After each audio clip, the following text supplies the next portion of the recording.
I forgot. Okay. Let me see. I don't know if I... Oh my God. I hope I selected the right way of recording. Okay. Well, welcome everybody to this activity. As you know, we had rescheduled the last graded activity for this week. But here we are with this problems. Anyway, we are going to work with this activity in order to complete this task.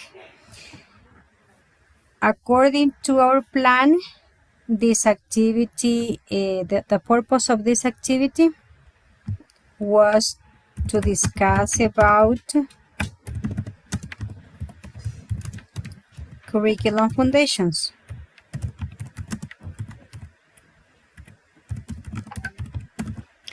And based on the video that I have provided you in advance, I'm sure that you have had the opportunity to watch it, read also the information that we have shared through the platform in the previous weeks, so we can talk about this content that was one of the first contents provided for the course. I would like to explain that this is an activity in which we need to participate. I'm going to ask some of you to participate orally, but we are going to combine in some activities. I'm going to ask everybody to write and share the ideas, comments, or add some information about the questions and topics that we are going to work with through the chat. So please be attentive and follow up also the questions that and ideas and comments that your friends will mention in this discussion, so you can contribute, add something else, or try to discuss about these topics that your friends also mention in this activity. Yeah, okay. So I am going to start asking everybody a question, and I'm going to share this question through the chat for everybody. And my question is, why do you think an English course needs, especially when we are designing, needs theoretical foundations before we start working with this course? And I would like also to, meanwhile you are writing your contributions, I would like to ask some of you to share your ideas in an oral way. Let's start with Natalia. And also I would like everybody to turn on the camera so we can work with this activity, yeah? Especially because this is a graded activity, and I would like to work with everybody. Let's start with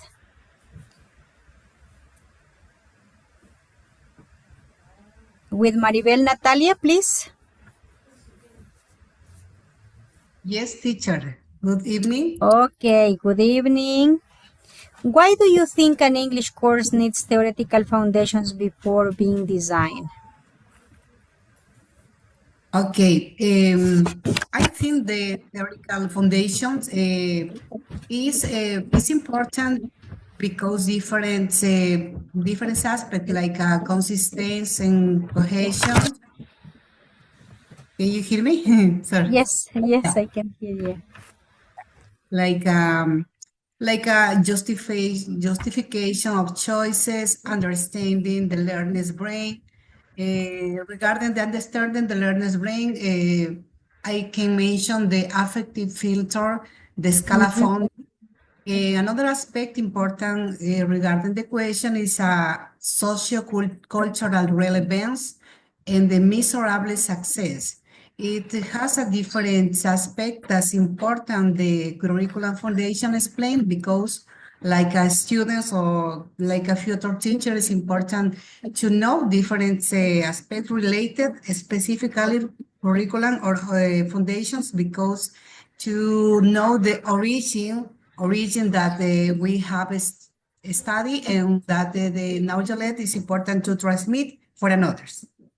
Okay, thanks, Maribel. I would like to ask Sandra, what do you think about Maribel's views regarding a foundation of curriculum when we design?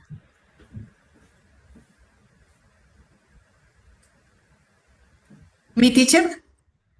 I'm asking Sandra. I don't know if she can. Sorry. Yes, sorry.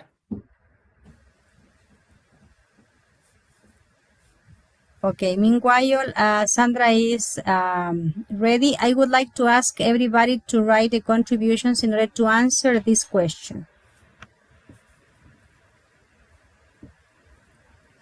Okay, let's see. Veronica, Maribel, if you can turn on the camera and answer the first question. Okay, I understand that I asked at Veronica a question. Hello. Veronica, Sorry. Maribel, yeah, okay, Sandra, you're back again. Okay.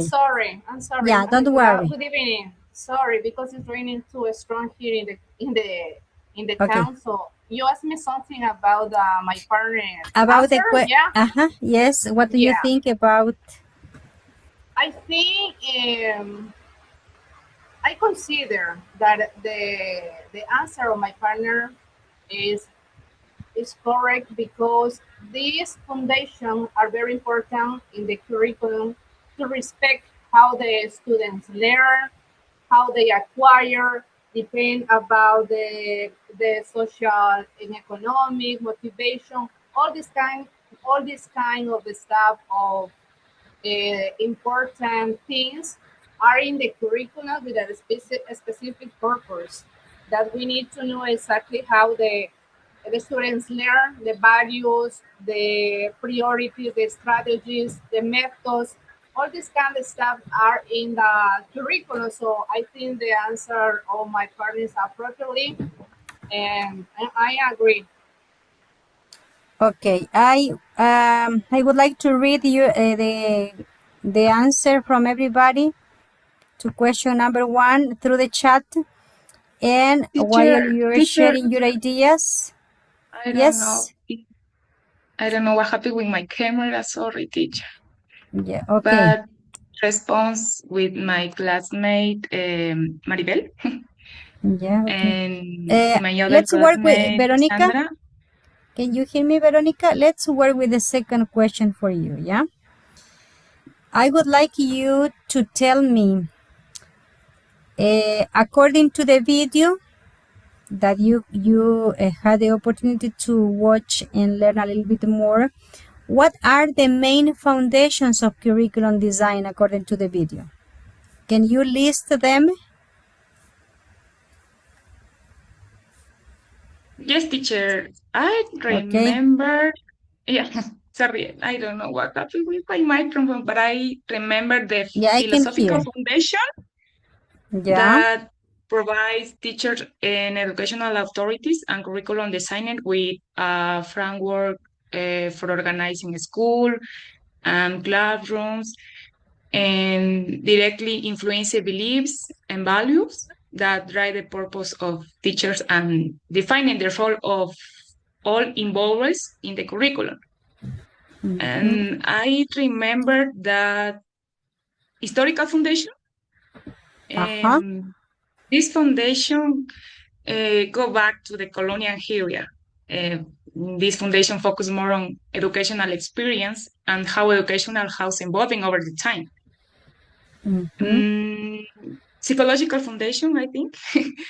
And the role of psychological foundation in curriculum designs in particular is important when setting objectives that take into account students' characters, learning process, and effective teaching method. Sorry. And social foundation. And technological foundation too. And I think the technological foundation too is the more important because it's referring them educational by integrating digital tools, online resources, and ECT enable strategy directly into the learning process. Very good. Thank you so much, Veronica. So here, as you could Thank see you, in the video that you watched, there were a list of foundations, and one of them dealt with beliefs, with values. And I would like to know, Erika, from the video and from your experience, how do educational beliefs and values influence the designing of a course or the curriculum in general? Okay, I think according to the video, is the belief language or interaction. Interaction prioritize and speaking and function different wording across to the grammar. Use different theories, for example, constructives, hypotheses, behaviors, audio, and yes, and use different linguistic, for example, and yes, this is. What is the foundation that is closely related to beliefs and values? What is the name of this science that provides the theoretical information about supporting the need to consider beliefs and values in the designing or planning of courses or teaching English in general? I think the English actuality is in different contexts. For example, what is the name of the foundation? According to the list of foundations, I'm just asking, what's the name of the foundation? Foundation. This is a purpose of education. I think this is a program. Okay, Erika. Yomara, could you please tell us what's the name of the foundation that deals with beliefs and values? It's the philosophical foundation because it provides beliefs and values about education and define the purpose of the course and the type of learner to develop. Okay, yeah, the philosophical foundation always deals with beliefs and values. In other words, the importance of considering these aspects when we design a course, when we teach a course, and of course when we evaluate the courses or curriculum in general. Considering that context, I shared through the chat, and I would like to have the contributions from Mateo and Luisiana about how do educational beliefs and values influence the design of an English course. And meanwhile, I would like to listen Helen the answer for this question. How do educational beliefs and values influence the design of a course? Helen. Is the way how we are going to consider and incorporate into this process of designing planning courses. That is the question. Okay, teacher, because it's necessary to align the curriculum with the social demands, with the culture, and obviously to the future employment needs. But in some cases, in a course or in a high school or in an elementary school, we have a different socioeconomic status and also a student have a different needs. For example, the technological needs. Okay, Helen. Your friend previously mentioned that the name of the foundation that deals with beliefs and values is philosophical foundation. Yeah, so we are agree on this aspect.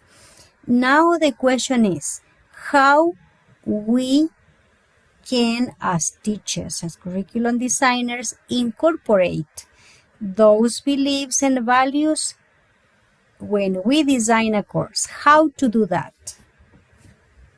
That is the question. We can integrate in the objectives and in the outcomes of the class. Yeah. Okay, for example, if maybe we could be emphasize in the methodologies and in the also in the strategies to design the class and to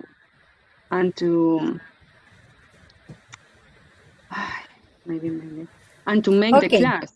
Okay, Helen. Thanks a lot. Let's see. And the outcomes Yeah, of that's the class. okay.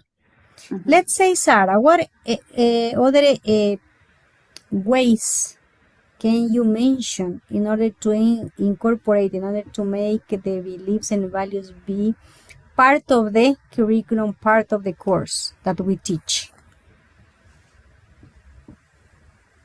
For example, teacher, I understand that we can integrate the philosophical values by seeing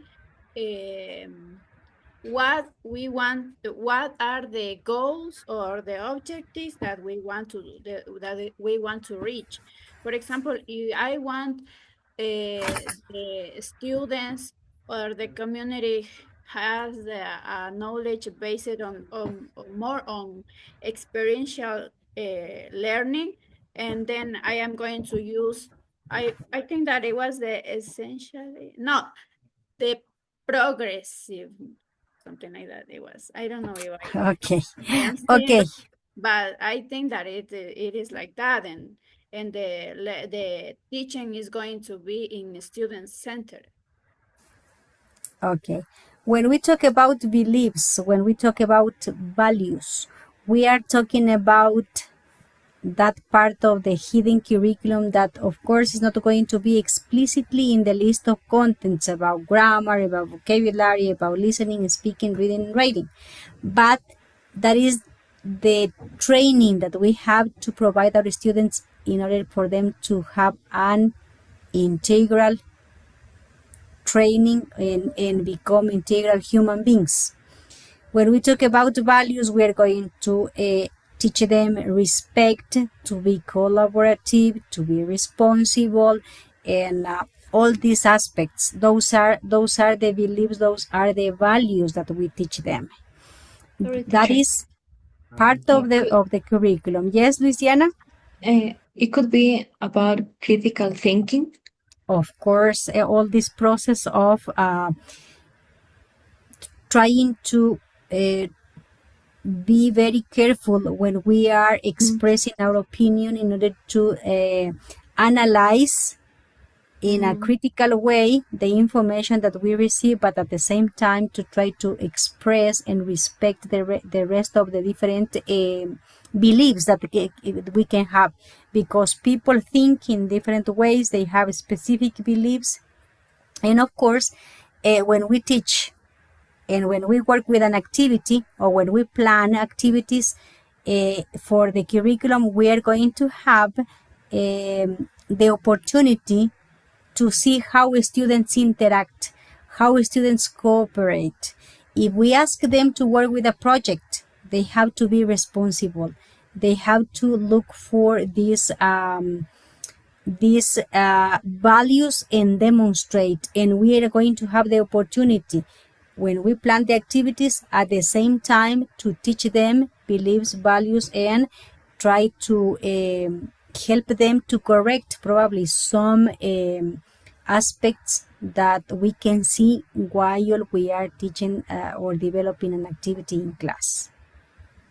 Teacher, I wanted to add something about this important topic that you mentioned. The values we already have in the curriculum: justice, honesty, solidarity. But when we do a plan, it's not necessary to apply in the plan, specify this value I am working this week. No. In the class, for example, and we are working in groups and somebody is starting to fight, hey, we have to resolve, say, okay, we are going to respect each other. And this way, we are introducing the values in the students in any activity. It doesn't matter if you don't put in your plan, I am working this week with the value of justice. I am working this with the value of honesty. No. If you are working with the students every day, you can work all these values. Honesty, if somebody takes something without permission, hey, one moment, you have to respect. And somebody don't have, for example, a pencil, a pen, hey, you can share with your friend. You are talking about this value all the time in working with the students. So the values work every time, every day, every class. Yes, in every moment. And of course, they are, of course, included in the general objectives in the curriculum that we have in our country. We do have the in an explicit way the values and this part of commitment with the context, with the society. Those are explicitly mentioned in the curriculum, in the general objectives that we have for the different levels. And of course, that is why we have to link our content. Despite I want my students to speak English properly, I have to use some activities, some opportunities, some spaces in the teaching learning process in order to reinforce those fundamental aspects that deal with an integral training for students, for children, for adolescents, and for people in general. So that is one of the foundations we have to see. And from the curricular perspective, we are going to find always that this is called the hidden curriculum. Why hidden? Because it's not going to be listed in the content, but it's going to be part, and it's compulsory to include. Because at the same time, the mission and vision that the institution set, and that you know that every institution has a specific mission and specific vision, and there they have the beliefs and they have the values in a general way that we need to incorporate in a specific context and teach our students. And at the same time, we evaluate. If you look at the reports that we have to complete with our students, we also have some of them that deal with the way how students behave, how students interact, how they cooperate among them. Okay, so I hope that this foundation is clearer now for you. Okay, let's see now, how do you understand this? If we talk about philosophical foundations, and if we talk about, it's very common to analyze this view about teachers' philosophy. Have you heard about teachers' philosophy? Do you think it is individual? Do you think it's general? How do you understand the teacher's philosophy?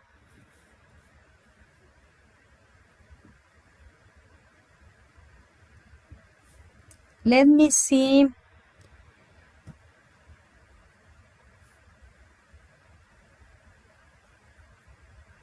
Jomaira? Okay, okay, I'm here. Well, I think that the philosophy of the teacher shapes what the teacher believes or teach to the students and show and should learn and how they should learn, the way that the students should learn. And for example, it could be that focuses on interaction or maybe real life communication in the classroom. While traditional philosophy maybe can emphasize in focus on grammar accuracy, memorization, or the language structure. Yeah, that's right. From the methodological experience, beliefs that I can have, I can influence some way in the designing of the curriculum. And also, if I am a person that are generous, I will of course observe that my students try to acquire this value and also show and help among them. So anyway, if we have a teacher that is not probably a human person, that will influence, of course, in the designing, in the actions, in the activities, in every aspect of the curriculum. Yeah, the way how we are, how we behave, how we have learned, how we think and conceive the context and the world influence at the same time in the curriculum. And that's why we're going to see that some teachers try to focus on their students to develop values, but there are some others that don't care about that. It's because of their philosophy, their experience, their personal view of the way how education and life must be. And those are aspects that also influence in the real context of curriculum design and implementation. Okay, let's talk about social foundations. And I would like to ask Mateo, how can curriculum respond to a students' cultural and social backgrounds? How can the curriculum that we design as teachers respond, influence, or be related to a student's cultural and social background? The social. Can you hear me, teacher? Yes. Okay. Can you repeat again, please? Could you repeat the How question? how can curriculum that we as teachers design respond to a student's cultural and social backgrounds? Okay. To create a curriculum in the session impact to improve the teaching language in the classroom is very important to create and to aspect to weigh the methodology and also the teacher to influence and interactive in the curriculum and also to a need to activity innovations. It is good to connect to grammar in different aspects. Um, for me, to create two emotions, everybody, students, or each day to improve to English language. That's all, teacher. The question is how. The point is how we can do that. Okay. It is complicated Yeah, it is but complicated how? to But we at some point we have to consider because we are the the organizers of the classes that we okay. plan. The planning is complicated because to the determination to the age or to the challenge you learners the child it depends to the age the in the child in the classrooms. For me to acquire to motivations or the way to methods is to put in the classrooms is to videos, music, okay, to the transmission energy on the environment and the classroom. That's all. Okay, thanks a lot. I would like to listen to Sarah. And my question or my concern is, what happens when curriculum ignores or doesn't care about learners' social reality? What happens in real situations? And also for everybody, I would like you to analyze and help me with your contributions, with your views through the chat for the rest. Teacher, I think that maybe the courses or the classes may become irrelevant Yeah. for students and in that sense for the society, because they don't connect to the culture. The learning process is not connect to the culture. For example, the experiences in the classes must be connect to the culture with the topics in the environment of of the students. Not, for example, sometimes we concentrate in other countries and learn with the topics of music, for example, with of the other countries, and not about our self country. About the real immediate The context real and social context, context. yes, the real context. Okay, Maribel, Natalia, what do you think? What happens when the curriculum ignores learners' social realities?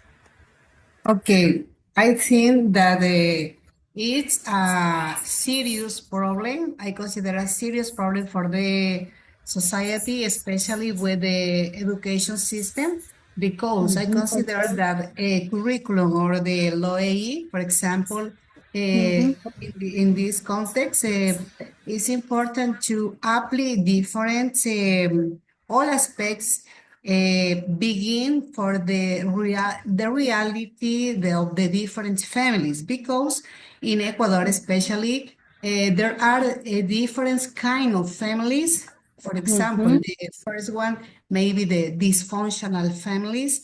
They integrate the nowadays is nowadays teacher is really worry the situation, the students. The reality is very worried, because the reality is more complex than the you imagine. Because when you work with the students, even the child, even the youngs or the teenagers or the adults, especially the child of the teenagers, because in one occasion I worked with part of them. The rally is very hard, because you can find with a hard reality, especially drop out of the studies, don't have they don't have motivation, they don't have the resources now for the study. So it is important, they don't have values even, because it's a part of the family, part of the society.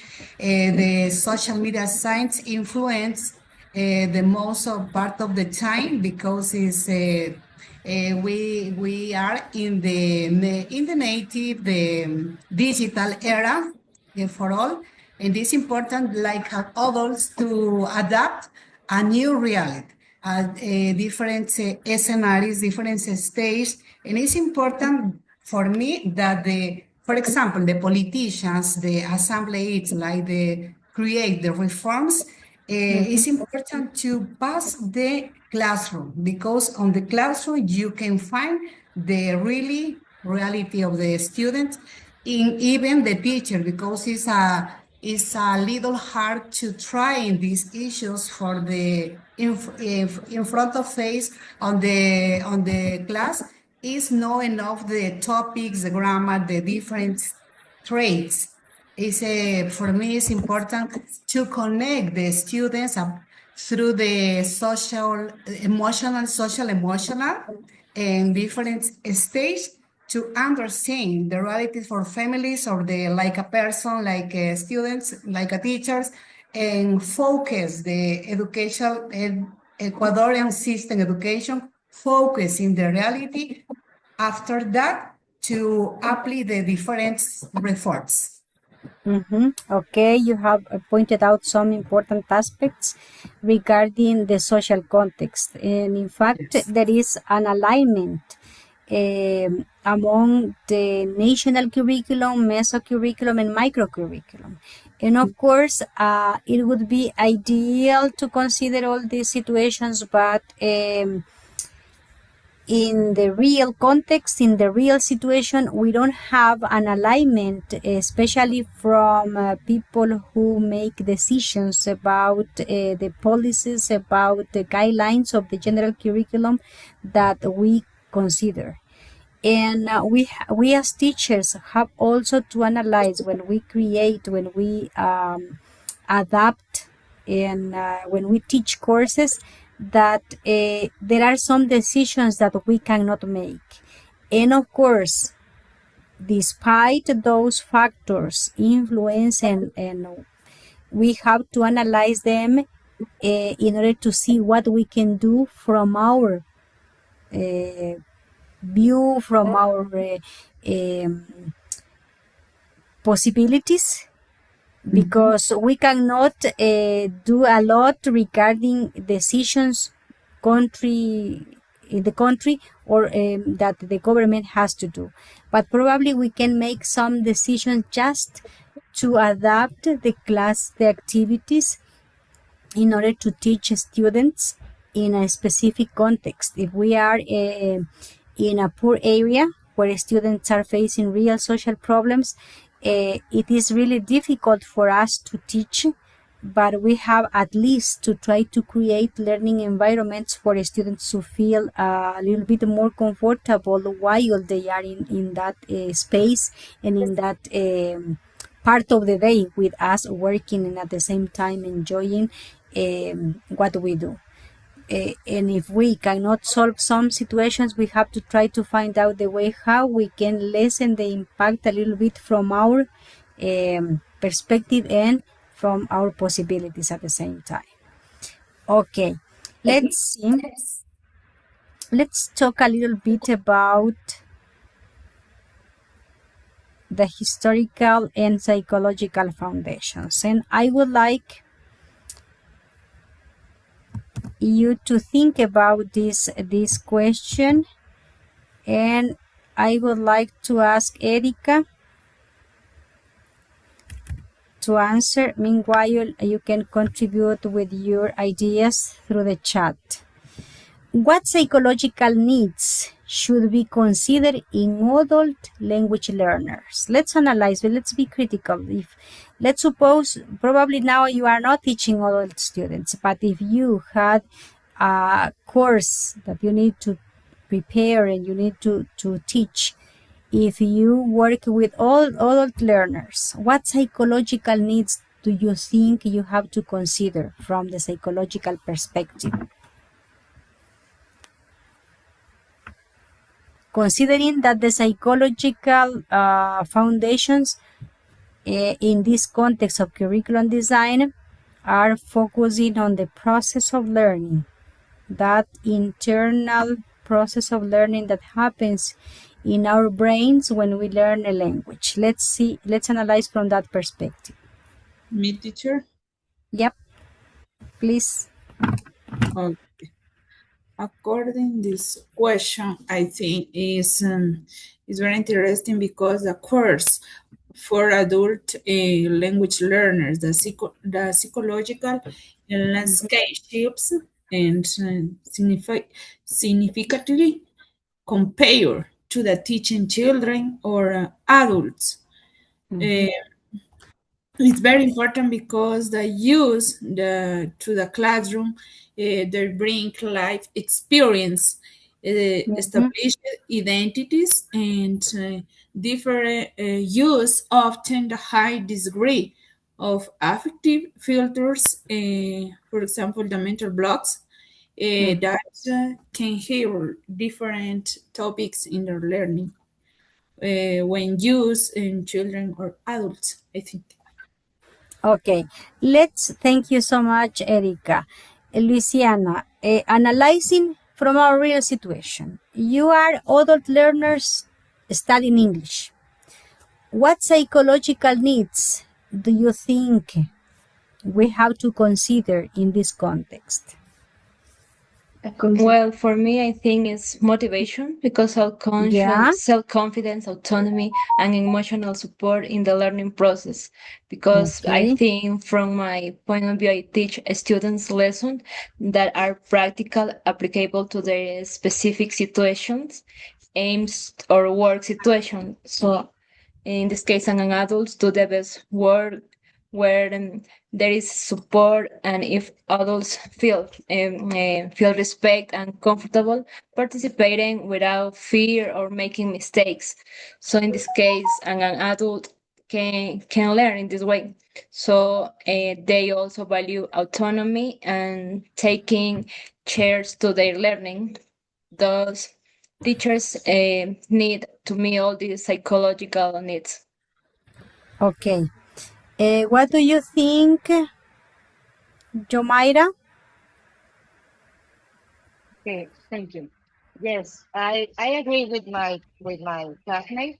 The motivation is very important because yes, if I have, for example, my clear goal, if I am an adult and I want to learn English, if I want a promotion in my job, okay, yes, I'm focusing on lessons about workplace, about communication, or the things that I need to learn to obtain that promotion in my job. So motivation and clear goals are very important. It's one of the things, one of the points about the psychological foundation. Because we have a specific interests and we link those topics and interests to what we are learning, that would of course help us to try to learn in a better way. Let's listen to Helen.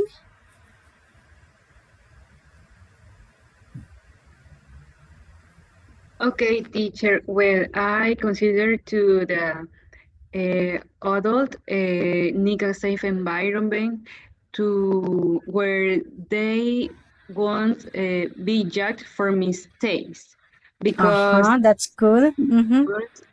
have a stronger ego and more fear of looking foolish in front of the classmates. So it's important to create a good environment, a safe atmosphere in the class, and also consider the mistakes part of the learning process.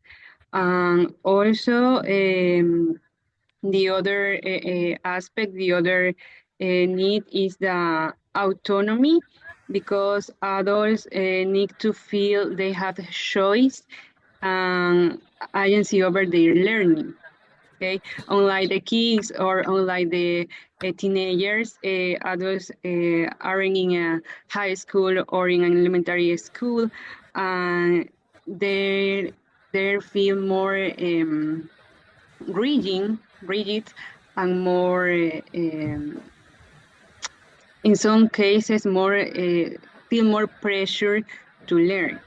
But in some cases, the motivation is important to continue the class, and obviously to finish the course in the best way. Okay, thank you so much, Helen. Let's listen to Veronica. How has English language teaching evolved over time?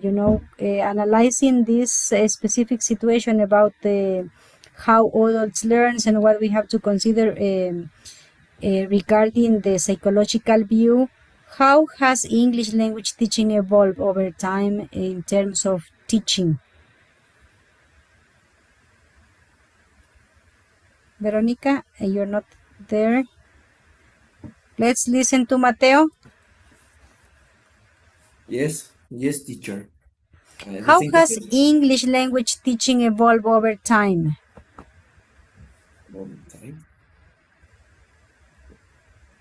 The same question, teacher. Yes, how has English language teaching evolved over time? We are talking about all these aspects we have to consider, and we were talking about adult learners in that sense. Talking about from the methodological perspective, how has English teaching evolved over time? It is complicated to teach English language and adult language learners because um, because to impact, to interested, to talk about the experiences for you, for them, and also I would like to motivation, to impact for you, and my new way to experiences about to teach new language with adult learners language is through movies, is the learning comprehensions or keywords, looking for In that sense, meaning. Mateo, if you compare how students used to learn English, let's say 5 years ago, and how adult learners learn English today, what's that difference? Okay, it is different. It is different the Yeah. English language because the young learners language, adults and language is very different because your comprehension is very difficult. And for example, your keywords or adults and you learn is very different. You learn is slowly to comprehension to learn. Adults is most moves analytics. That's all. That's okay. Okay, let's listen now to Jomaira. How has English language teaching evolved over time? Okay, well, I have an example about my experience. Okay, I remember Okay. when I was a student, my teacher used to teach us English, like writing, repeating words. Okay, the past verse, write 20 times the same verb in past, and all of that. Okay, Yeah. nowadays it's very different because I teach to my students with different activities. I remember about the last practicum, where we apply game boards and traditional games in the classroom. Okay, so the teaching, this process of teaching is very different because we learn about our mistakes. Well, the English teacher during the time. Okay, now we understand more about how the brain works, how the kids or children learn, the best ways to learn. Now, in the past, it was very bored to learn English, maybe, if you didn't like English, okay? But now it's very easy, and we have many technological tools and different kind of resources that we can use to teach. We have flashcards, we have games, we have like worksheet, Wordle, many tools that we can use. We can use the technology to teach, and we can learn with our mistakes as teachers.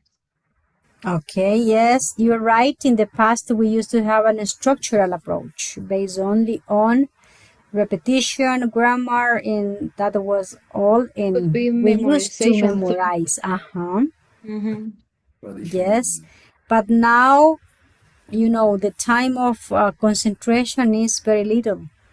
That's why TikTok works very good, because we can have a lot of information just in seconds. And of course, from the historical foundation, methodological aspects have changed a lot. And now we have some teaching methods that need to be incorporated, and the combination of the positive things from one and the other is going to help us to prepare a course that meet the today's students' needs. Otherwise, we cannot success just teaching grammar, asking students to repeat and something like that, because we don't need to respond the real context, as we mentioned a moment ago, because everything has evolved and students at the same time are born with technology. They are not concentrating a lot, so we need to switch with different type of activities in order for them to learn the language, and also for us to catch their attention. Okay, very good. Let's see. Now I would like to listen to Sandra. Now that we have an overview of of these foundations, how each of them can be incorporated when we plan a course, what we can do to visualize that all of them are integrated, because we cannot create a course without considering all those foundations. Yes, teacher. The question is very interesting because all these foundations are important on our plannings. We have to consider, first of all, that all the students, they don't have the same styles of learning. We have to consider that. And now, a part of the curriculum, we have an important approach that is designing DUA, that is designing learning that we can use with all the styles of students. And this helps us to give the opportunity to all the students to understand. According to the foundations, we apply also the values that you mentioned before in this plan. We cannot forget the philosophical foundation, the psychological foundation that styles how the students learn, the sociological. We have to know exactly the economic of the students. They don't have the facilities that we pretend. We have to adequate the classes depending of the society, depending in the rural, depending on the city. Okay, so in the historical foundation, we have to switch the traditional and structural method. I am talking about the structural method before that, the repetition, the traditional repeat and drills. We have to move a little bit more forward. I'm talking about the historical foundation. And finally, we have the technological foundation that is important right now. We are in the new era, new era. I'm sorry, I'm not sure the pronunciation. New era, yeah. And we have to know about this foundation because the students catch up just for a few minutes, depends of the age. So this is important. All these foundation that I mentioned before that are 5 is very important to apply every time in our plannings. So consider all the aspects of each of them to get a good plan to the students get and acquire the language as we can get in the students a good communication. Okay, thank you so much, Sandra. And we have analyzed and emphasized again the need to understand first each one of the foundations.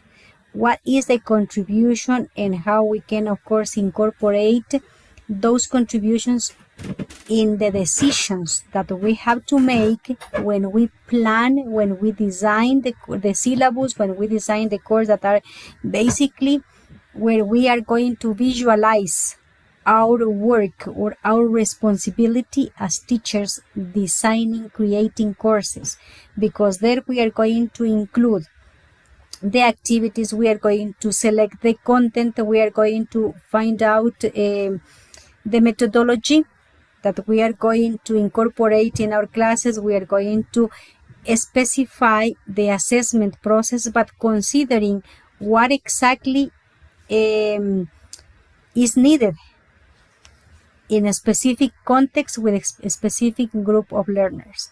Because as you could mention, if we are working with children, with adults, with adolescents, the interest, the motivation, the process of learning occurs in a different way.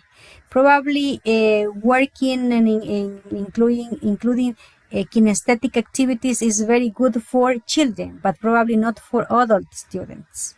So we have to be careful about the selection of the methodology, the way how we are going to organize and create the courses in this process. Let's watch just this video in order to see what implies and how we are going to consider all these foundations. Today's lesson was a third grade lesson from Module 1. We engaged in a close read lesson using the text Waiting for a Biblio Burrow. Your only book! Differentiation is really important to the students in my class. So as a critical thinker, I'm compelled to adjust the lessons to meet the needs of my students. Some ways I differentiate in the classroom are chunking text, adding sentence starters to support students with their writing. All students bring a different level of readiness to the tasks that they have to complete. So when I'm preparing to teach a lesson, I consider 3 things. 1, the data I have on my students. 2, my menu of options for differentiation. And 3, the structure of the lesson plan I have at hand. And then I take those 3 components and weave them together to design a differentiated lesson.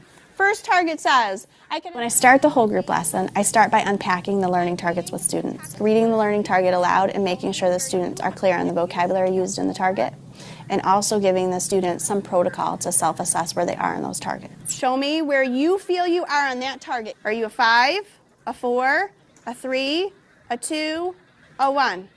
Great, hands down. And once I do that, then we work through the close read process. On a hill behind a tree, there's a house. We take it step by step. First, we close read for enjoyment. I just read the text out loud and ask the students to enjoy the story. So he took her book on his donkey to bring it to other kids. Isn't that cool? In your own seat sack, you'll find a little surprise from me. I disseminated the materials this morning prior to the lesson. My students have seat sacks behind their chairs, so I had tucked away the materials that I had differentiated for them. Disseminating the materials in this way allows for students not to feel singled out. In the next part of our lesson, I bring the students through annotating the text in the close read process. So in this particular case, the annotating or the text coding was the underlining of important information and circling the unfamiliar words. I underline libraries and books. In order to have my classroom more student-centered, I balance teacher talk and student talk. And I chose after each work period to have them pair and share their work and make corrections that way. And I allow them to check in with each other or myself in regards to that work. Because you're a good reader, could you read it to them? And then after he's done reading it, could you give him a suggestion on what he should write right I there? strategically paired the students on a similar reading level, but even though they're on a similar reading level, they brought a different subset of skills. I knew that one student may bring a wealth of vocabulary knowledge, while the other student brought a comprehension element. And by pairing them like this, they're able to reach a deeper understanding within the text. About half of the class is identified with special needs, and I have a co-teacher to provide additional support to small groups as needed. Another way I differentiate is chunking text. I may give one student 1 paragraph and another student 2.